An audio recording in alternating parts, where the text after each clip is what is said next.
निसर्गाचेही मूडच असतात. दुपारपर्यंत सारखं मळप येत होतं जात होतं. त्यांचा जसा दाटून येतं वाटायचं आता कोणत्याही क्षणी रडेच फुटेल त्याला.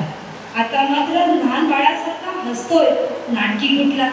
मला तेव्हाच अंदाज यायला हवा होता आज पहिला पाऊस येणार म्हणून. माझ्या अंगणात आज पहिला पाऊस आला.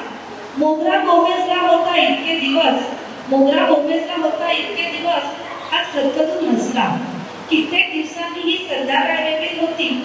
सोनेरी संधी प्रकाशात भिजलेली वाटत होती. वळजणींची पांढरी कबुतरं एरवी नको करतात. अगदी आज त्यांच्या भिजल्या पंखांची तरतर पाहताच बसले मी एकटं. झाडे मोहरली, वेली बावरल्या, थंड हवेची झुळूक मातीचं महागडं उत्तर उधळून गेली फुल्यासारखी जगभर. थोडासा गारवा, हलकी शिरीशिरी काट टाकली आसमानाचा गरगर.